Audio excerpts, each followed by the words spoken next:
Hello guys, Petes Structure here. Hari ini gue akan jawab beberapa pertanyaan-pertanyaan yang sebenarnya cukup aneh sih, tapi ternyata sering ditanyain juga dan kemungkinan besar kalian juga bingung apakah jawaban yang benernya. Apakah mitos atau fakta gitu. Makanya sekarang kita akan bahas tentang pertanyaan pertama. Apakah liquid dingin pada vape membuat mandul?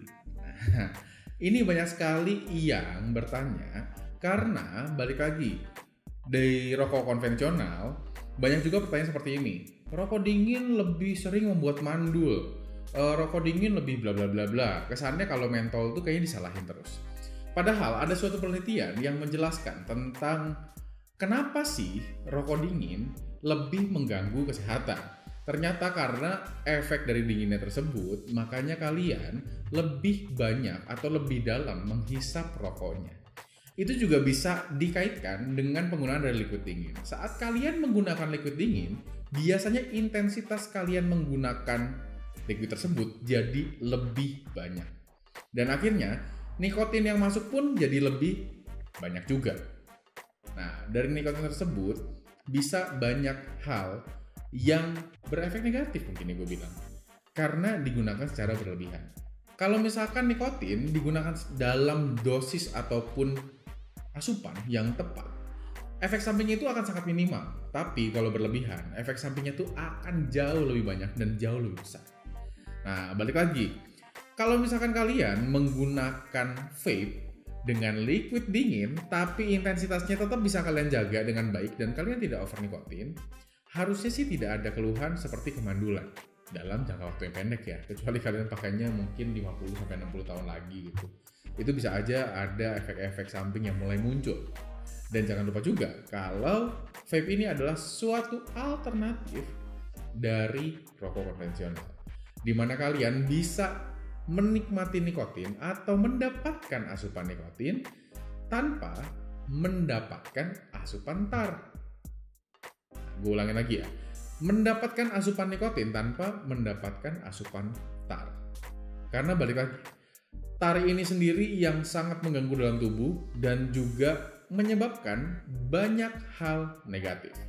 Seperti penyakit-penyakit yang mungkin kalian sering banget dengar, kayak cancer, ataupun mungkin masalah di kesehatan gigi dan lain-lainnya.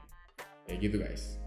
Lalu yang kedua, apakah vape dapat merusak kesehatan gigi atau membuat gigi ompong? Dan membuat gigi lepas ya, Yos ya? Pertanyaannya. Membuat gigi lepas. Nah, pertanyaan tersebut juga sebenarnya sering kali ditanyakan tentang masalah vape dengan kesehatan rongga mulut. Ada banyak sekali dokter yang sudah menggunakan vape di luar sana dan merekomendasikan vape untuk pasiennya. Dan di Indonesia sendiri ada dokter gigi Amalia yang memang seorang dokter gigi dan juga researcher atau peneliti. Dia seringkali memberikan banyak sekali hal, info-info tentang kita yang vapers ini dan dihubungkan dengan kesehatan gigi yang memang bidangnya dia. Setelah dilihat juga banyak sekali perbedaan yang cukup mendalam dari researchnya dokter gigi Amalia yang memang hasilnya sangat mengagetkan. Gas berbahaya dalam vape ternyata 98% lebih rendah dibandingkan sama yang ada di rokok. Nah, dari situ aja kita udah bisa lihat tuh, sebenarnya dari kesehatan rongga mulut juga harusnya lebih baik. Nggak ada masalah yang lebih parah dibanding sama menggunakan rokok. Lupa di silent guys. Memang kebiasaan ya sudahlah, nggak apa-apa. Nah, dari situ juga kita bisa lihat, dengan tidak adanya tar, kesehatan gigi pun akan jauh lebih baik tentunya. Tapi, jangan dilupakan juga tentang masalah pemeriksaan rutin ke dokter gigi. Pemeriksaan rutin ini juga sangat penting, apalagi untuk kalian yang suka memakan makanan-makanan yang mungkin agak lebih sering mengganggu gigi ya. Dan juga mungkin minuman yang mengganggu gigi juga, seperti soda, kopi, teh, dan kawan-kawannya. Di situ bisa terbentuk karang gigi yang akhirnya melemahkan akar gigi sehingga lebih mudah lepas pada bagian si giginya tersebut. Kalau kayak gitu, berarti masalahnya tidak cuma vape aja. Masalahnya bisa muncul dari makanan atau minuman yang kalian konsumsi. Dan balik lagi, kalau untuk kesehatan rongga mulut yang lainnya, alangkah lebih baiknya jangan sampai ada liquid yang berbentuk cairan masuk ke dalam mulut Anda.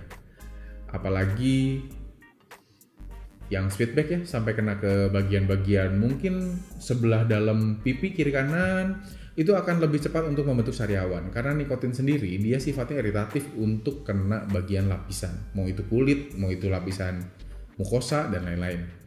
Maka dari itu, coba gunakan vape secara bijak dan bertanggung jawab supaya kalian tidak mendapatkan efek samping negatif yang tidak diharapkan. Oke, mungkin segitu aja. Terima kasih untuk kalian yang sudah nonton. Semoga ini menambah informasi kalian tentang masalah vaping dan juga lain-lainnya. Semoga video ini bisa membantu kalian dan jangan lupa untuk support gue di media sosial. Ada di Instagram, ada di YouTube, dan juga ada di TikTok. Kalian bisa mampir ke sana. Username-nya semua sama @betesdakter. So, Betesdakter sign out. See you on the next video.